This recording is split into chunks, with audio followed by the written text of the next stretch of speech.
आई प्रणाम। खुश रह। और सब यहाँ ठीक चल रहा बानू? सब ठीक बा। बाकी सबके कुशल मंगल? सब आशीर्वाद बा। प्रणाम बाबूजी। खुश रह। प्रणाम। खुश रह। ऐसे चौंक के का देखा ताड़ा जालो? अरे बाबूजी प्रणाम। हाँ जी। रहुआ अचानक यहाँ?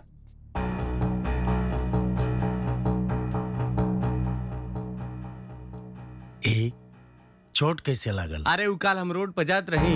हैं? झूठ मत बोलो जीजा जी, हम सब बताओ तनी।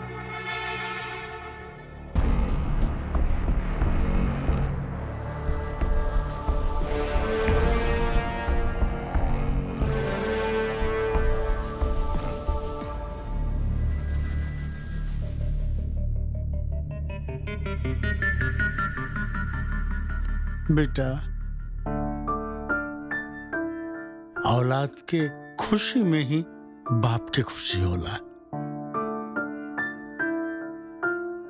चिंता मत करो, हम आगिल बनी। हम तो के तोहार प्यार से मिलाए। हाँ रे बाबूजी।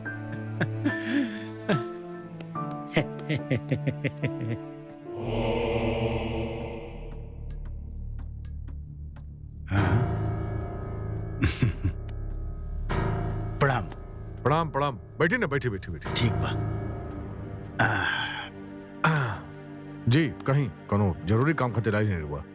हाँ, हम अपन बेटा खातिर राउर बेटी के हाथ मांगे आयल बनी। मान न मान मैं तेरा मेहमान।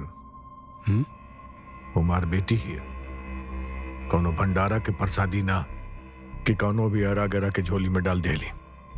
रवा जैसे चुपचाप आयल बनी वैसे ही चुपचाप चल जाइन। प्रणाम। इतना पत्थर दिल मत बना गणराज। राजा और नैना एक दूसरे से प्यार करेले।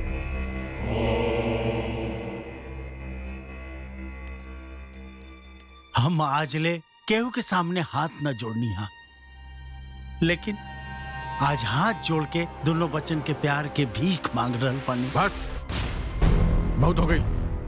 अगर अपने लड़का के सर पर सेहरा बदन देखा चाहता रहा तो ओके जल्दी से जल्दी लेके निकल जाए यहां से, न तो कफन भी कम पड़ जाए। ये हमारा सराफा था कि अब ले वो जिंदा बा। ये तो हर भूल है गणराज, और ये हमार संस्कार बा। जे तो इतना बोले खातिर हमरा सामने खड़ा पड़ा।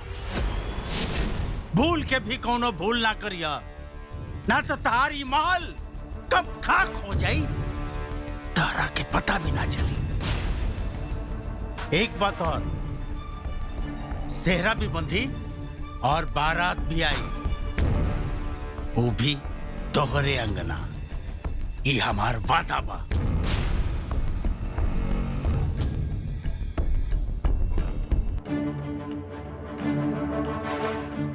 आशीर्वाद देवे के प्रैक्टिस कर लो।